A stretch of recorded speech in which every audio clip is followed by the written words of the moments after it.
Hello मेरे प्यारे बच्चों, आप सभी का स्वागत है आपके अपने YouTube चैनल सरकार क्लासेस में। बच्चों, आज से हम लोग कोऑर्डिनेट ज्योमेट्री की शुरुआत करने जा रहे हैं और हम लोग कोऑर्डिनेट ज्योमेट्री से रिलेटेड थ्योरीज, कॉन्सेप्ट, एप्लीकेशंस और the most important thing conceptual based objectives पर हम लोग डिस्कस करेंगे और साथ साथ एनसीईआरटी के इम्पॉर्टेंट क्वेश्चंस भी हम लोग देखेंगे। तो चलिए मेरे प्यारे बच्चों, आज हम लोग कोऑर्डिनेट ज्योमेट्री के इंट्रोडक्शन को पढ़ते हैं। बच्चों, हमें जो सबसे पहले पढ़ना है वो है कोऑर्डिनेट ज्योमेट्री। इसका मतलब हमें यह जानना है कि ये कोऑर्डिनेट ज्योमेट्री होता क्या है। सबसे पहली बात बच्चों कर दे कि कोऑर्डिनेट ज्योमेट्री भी मैथमेटिक्स का एक ब्रांच होता है और दूसरा ये एक ज्योमेट्री का भी ब्रांच होता है। अब डेफिनेशन वाइज कोऑर्डिनेट ज्योमेट्री किसे कहते हैं, चलिए आइए देखते हैं।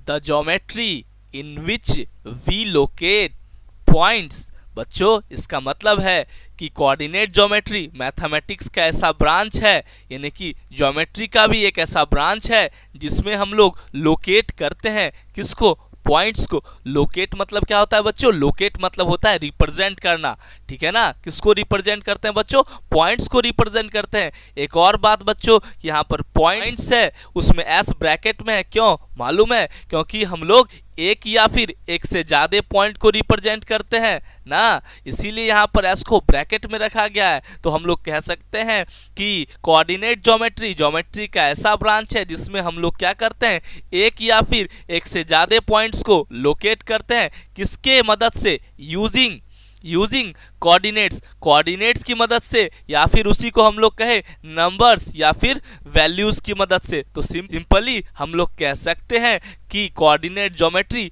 वो मैथमेटिक्स का ब्रांच है जिसमें हम लोग एक या एक से ज़्यादा पॉइंट्स को क्या करना सीखते हैं, रिप्रेजेंट करना सीखते हैं।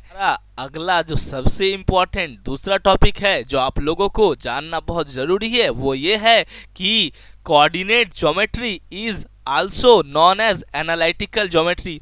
बच्चों, हम लोग बचपन से ही कम से कम इस कोऑर्डिनेट ज्योमेट्री का तो नाम सुने हैं, लेकिन इस कोऑर्डिनेट ज्योमेट्री को ही हम लोग एनालिटिकल ज्योमेट्री कहते हैं, ये हम लोग नहीं सुने थे, लेकिन आगे फ्यूचर में आपको ये काम में आने वाला है। ठीक है बच्चों, अब हम लोग देखते हैं ये कोऑर्डिनेट्स क्या होता है जिसकी मदद से हम लोग किसी पॉइंट को रिप्रेजेंट करते हैं बच्चों।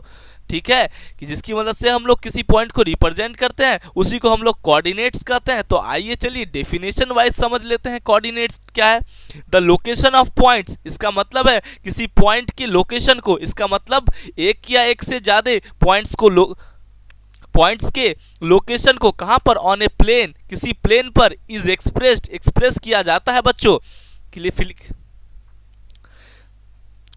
फिर से बच्चों कि एक या एक से ज़्यादा पॉइंट्स को किसी प्लेन पर एक्सप्रेस किया जाता है किसके द्वारा, by a pair of values, किसी पेयर ऑफ वैल्यूज के द्वारा जो एक्स वाई के फॉर्म में हो, और ट्रिपलेट ऑफ वैल्यूज, इसका मतलब किसी तीन वैल्यूज के द्वारा जो एक्स वाई जेड के फॉर्म में होते हैं। इन सभी वैल्यूज को ही हम लोग कोऑर्डिनेट्स कहते हैं। तो एक बार फिर से मैं बता दूं बच्चों कि किसी एक या एक से ज़्यादा पॉइंट के, किसी एक या एक से ज़्यादा पॉइंट को, ठीक है, जब किसी प्लेन पर रिप्रेजेंट किया जाता है या एक्सप्रेस किया जाता है ए पेयर ऑफ वैल्यूज के द्वारा या फिर तीन नंबर ऑफ वैल्यूज के द्वारा, तो इन पेयर ऑफ वैल्यूज को या फिर तीन नंबर्स को ही हम लोग कोऑर्डिनेट्स के नाम से जानते हैं। ठीक है बच्चों, एक इम्पॉर्टेंट बात जो गौर करने वाली है, यहाँ हमने नोट के रूप में लिखा है कि इन क्लास नाइन्थ में वी यूज ओनली, हम लोग यूज करते हैं सिर्फ a pair of values to locate a point. इसका मतलब है एक पेयर ऑफ वैल्यूज का ही यूज करते हैं हम लोग किसी पॉइंट को लोकेट करने में। इसका मतलब यदि किसी पॉइंट को लोकेट करना होगा हम लोग को, तो हम लोग एक्स वाई के फॉर्म में ही लोकेट करेंगे। बच्चों, आपके मन में एक डाउट चल रहा होगा कि सर ये पेयर ऑफ वैल्यूज ही क्यों यूज करते हैं और यदि ए pair of values he use करते हैं तो कैसे करते हैं? तो बच्चों घबराइए मत, इसका जवाब भी बच्चों आपको कुछ ही देर में मिल जाएगा। तब तक आप मेरे साथ बनिए। इसका जवाब भी बच्चों आपको बस कुछ ही मिनटों में मिल जाएगा। तो मेरे साथ बने रहिए और समझते रहिए कोऑर्डिनेट ज्योमेट्री। बच्चों हम लोग कुछ देर पहले ये चर्चा कर रहे थे कि हम लोग कोऑर्डिनेट ज्योमेट्री में किसी पॉइंट को लोकेट करना सीखते हैं किसी न किसी प्लेन पर। तो बच्चों उस प्लेन का नाम क्या है जिस प्लेन पर हम लोग किसी पॉइंट को लोकेट करते हैं? आप जानना चाहते हैं? जी हाँ, उस प्लेन का नाम है बच्चों कोऑर्डिनेट प्लेन। क्या नाम है उस प्लेन का बच्चों? Coordinate plane. ठीक है ना। अब आइए इसके डेफिनेशन को समझते हैं। The plane where we locate a point is called coordinate plane. बच्चों बड़ा सिंपल है डेफिनेशन कि ऐसा प्लेन जिस पर हम लोग किसी पॉइंट को क्या करते हैं? लोकेट करते हैं, उसी प्लेन का नाम क्या होता है? कोऑर्डिनेट प्लेन होता है। बच्चों यदि आप हमसे पूछते हैं कि सर एक दो एग्जाम्पल बताइए कोऑर्डिनेट प्लेन का, तो मैं कहूँगा आपके घर का जो फ्लोर है वो भी एक कोऑर्डिनेट प्लेन है। आपका जो वॉल है, वॉल का सरफेस है, वो भी क्या है? कोऑर्डिनेट प्लेन है।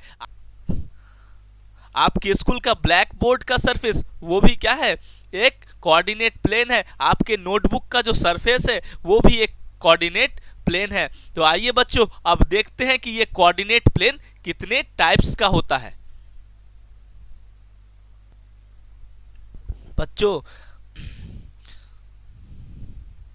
बच्चों जैसा कि आप स्क्रीन पर देख पा रहे हैं, there are two types of coordinate plane. कितने प्रकार के कोऑर्डिनेट प्लेन होते हैं बच्चों? दो प्रकार के कोऑर्डिनेट प्लेन होते हैं। पहला प्लेन होता है टू डायमेंशनल कोऑर्डिनेट प्लेन। क्या होता है? Two dimensional coordinate plane.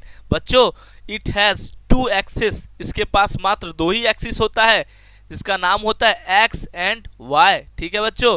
और एक दूसरा टाइप होता है कोऑर्डिनेट प्लेन का जिसका नाम होता है थ्री डायमेंशनल कोऑर्डिनेट प्लेन, तीन डायमेंशन वाला कोऑर्डिनेट प्लेन। बच्चों इट हैज, इसके पास थ्री एक्सेस, तीन एक्सेस होता है जिसका नाम होता है एक्स वाई एंड जेड। बच्चों आइए इस नीचे दिए गए ग्राफ्स की मदद से समझते हैं कि टू डायमेंशनल कोऑर्डिनेट प्लेन और थ्री डायमेंशनल कोऑर्डिनेट प्लेन क्या है और इसमें हम लोग किसी पॉइंट को किस तरह से रिप्रेजेंट करते हैं।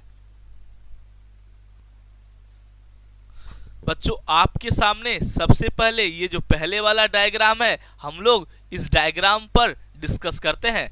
ठीक है, यहाँ आप देख पा रहे हैं कि दो परपेंडिकुलर लाइन है जो एक दूसरे को क्या कर रहा है? किसी पॉइंट पर इंटरसेक्ट कर रहा है। सबसे पहले तो बता दे ये दोनों लाइन एक दूसरे पर परपेंडिकुलर होता है, इसका मतलब है दोनों के बीच बनने वाला एंगल कितना डिग्री होता है? 90 डिग्री होता है। और जो दोनों परपेंडिकुलर लाइन आप देख रहे हैं उसमें से एक जो वर्टिकली खड़ा है उसका नाम होता है वाई एक्सिस, या फिर इसी को कहते हैं वर्टिकल एक्सिस। बच्चों जो दूसरा लाइन आप देख रहे हैं जो सोया हुआ है, अरे भाई सिंपली हम सोया हुआ है इसीलिए बोल रहे हैं क्योंकि ये देख करके लगता है कि सोया हुआ है, बिल्कुल ठीक है ना। तो ये जो सोया हुआ लाइन है उसका नाम है क्या? एक्स एक्सिस, और इसको हम लोग क्या कहते हैं? हॉरिजॉन्टल एक्सिस भी कहते हैं। और वर्टिकल एक्सिस और हॉरिजॉन्टल एक्सिस के बीच बनने वाला एंगल कितना डिग्री होता है बच्चों? 90 डिग्री होता है, क्योंकि वे दोनों एक दूसरे को परपेंडिकुलरली क्या करते हैं? इंटरसेक्ट करते हैं। और दूसरा इंपॉर्टेंट बात बच्चों, दोनों एक दूसरे को जिस पॉइंट पर इंटरसेक्शन करते हैं उस पॉइंट का नाम होता है ऑरिजिन, यहाँ पर लिखा गया है। तो ये बात आप समझ गए। अब एक बात बता रहा हूं बच्चे, ये जो प्लेन आप देख रहे हैं आपके सामने जिसमें दो एक्सिस है, इस प्लेन का नाम होता है टू डायमेंशनल प्लेन। क्या नाम होता है बच्चों? टू डायमेंशनल प्लेन, क्योंकि इसमें सिर्फ दो ही डायमेंशन की आवश्यकता होती है। कितने डायमेंशन की आवश्यकता होती है? दो ही डायमेंशन की आवश्यकता होती है।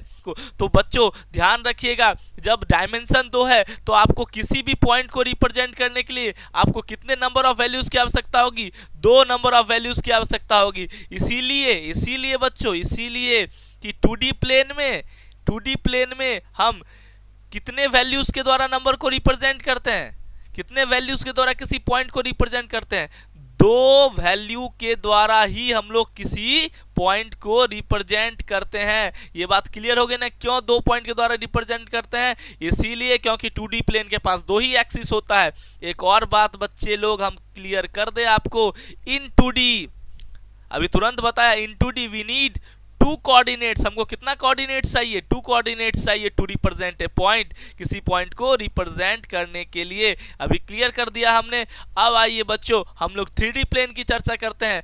देखिए बच्चों, उस प्लेन को हम लोग 3D प्लेन कहेंगे जिस प्लेन के पास लेंथ, ब्रेथ और हाइट तीनों हो। अब देखिए यहाँ पर एक्स एक्सिस यदि लेंथ का काम कर रहा है तो जेड एक्सिस यहाँ पर ब्रेथ का काम कर रहा है और वाई एक्सिस यहाँ पर हाइट का काम कर रहा है। तो आप 3D डायग्राम देख पा रहे हैं यहाँ पर, जिसमें एक्स एक्सिस है और वाई एक्सिस है और जेड एक्सिस है। तो ये जो प्लेन है जिसमें तीनों एक्सिस है, वो प्लेन कौन सा प्लेन कहलाता है? वो 3D प्लेन कहलाता है। क्लियर ना? अब एक बात बताता हूँ बच्चे, ये तो हमारे सामने 3D इमेज है, इसीलिए हम लोग 3D प्लेन इस तरह से देख पा रहे हैं। लेकिन मान लीजिए किसी 2D सरफेस पर यदि तीनों एक्सिस को रिप्रेजेंट करना हो तो फिर आप कैसे करेंगे? ये बात आपको जान लेना अभी बहुत जरूरी है, क्योंकि आगे के क्लास में आपको इसी तरह से 3D कोऑर्डिनेट प्लेन देखने को मिलेगा। इसमें 2D प्लेन पे ही 3D प्लेन को क्या किया गया होगा? रिप्रेजेंट किया गया होगा। बच्चों जैसा कि आप स्क्रीन पर राइट साइड अभी यहाँ देख पा रहे हैं, ये एक 3D प्लेन है और आप जैसा कि देख पा रहे हैं यहाँ एक्स एक्सिस है, ये एक्स एक्सिस आपको हॉरिजेंटल एक्सिस है, ये वाई एक्सिस आपको वर्टिकल एक्सिस है और उसके अलावा भी एक तीसरा एक्सिस है जेड एक्सिस है। तो ये जेड जो है ये कैसे इस तरह से रिप्रेजेंट है हम आपको समझाते हैं। इस डायग्राम में आइए एक बार देखिए बच्चों, यहाँ जो जेड है इसको हम लोग यदि धीरे से आगे की और उसके अपोजिट डायरेक्शन में बढ़ाते चले तो ये मेरा आगे की और इस तरह से बढ़ता चला जाएगा और आपके पास किस तरह का डायग्राम आएगा जानते हैं? ये इस तरह का डायग्राम आएगा। ये जैसे ही आगे की ओर बढ़ जाएगा, उसी तरह से यदि आप एक्स एक्सिस को इधर बढ़ाते हुए चलेंगे तो आप देखेंगे कि आपको किस तरह का डायग्राम आएगा? आपको इस तरह का डायग्राम आएगा। उसी तरह से आप यदि वाई एक्सिस को नीचे की ओर बढ़ाते हुए चलेंगे तो आपको किस तरह का डायग्राम आएगा? आपको इस तरह का डायग्राम आएगा। ठीक है, इसीलिए जो है किसी 2D स्पेस पर 3D कोऑर्डिनेट को हम लोग इस तरह से रिप्रेजेंट करते हैं। तो आप देख करके घबराइएगा मत, आपको पता है कि इसके पास 3 डायमेंशन है। इट मीन्स इसके पास लेंथ भी है, इसके पास ब्रेथ भी है और इसके पास हाइट भी है। तो एक बात बच्चा लोग एक और यहाँ ध्यान दीजिए, हमने लिखा है इन 3D में वी नीड 3 कोऑर्डिनेट्स। हम लोग को 3 कोऑर्डिनेट्स की आवश्यकता होती है टू रिप्रेजेंट ए पॉइंट, किसी पॉइंट को रिप्रेजेंट करने के लिए। अब आपसे कोई पूछे बच्चे लोग कि क्यों आवश्यकता पड़ती है 3 कोऑर्डिनेट्स की, तो आप बोलेंगे इसीलिए आवश्यकता पड़ती है क्योंकि इसके पास कितने एक्सिस होते हैं? 3 एक्सिस होते हैं। उसका नाम क्या होता है? एक्स, वाई और जेड। क्लियर ना बच्चों? अब हम लोग आगे बढ़ते हैं। बच्चों जैसा कि हम लोग जानते हैं कि किसी प्लेन पर या तो 2 एक्सिस हो सकता है। बच्चों जैसा कि हम लोग अभी जाने कि कोई भी प्लेन या तो 2D हो सकता है या तो 3D हो सकता है, लेकिन हमने आपको शुरू में ही बता दिया है बच्चों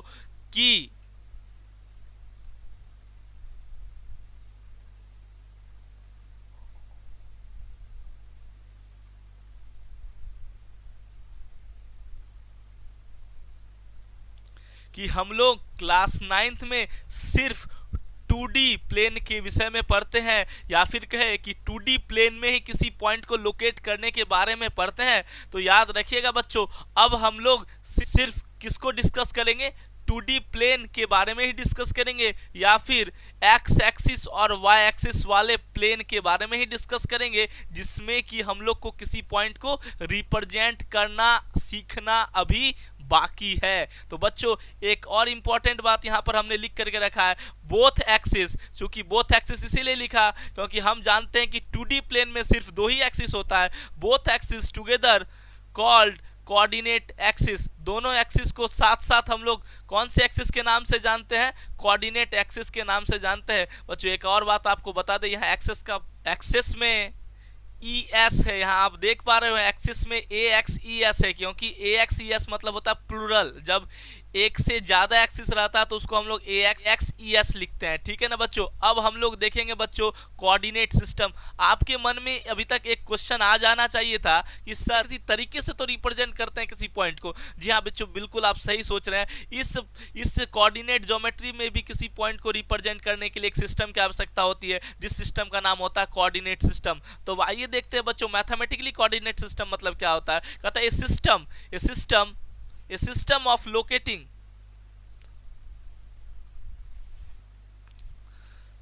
कहता है ए सिस्टम ऑफ लोकेटिंग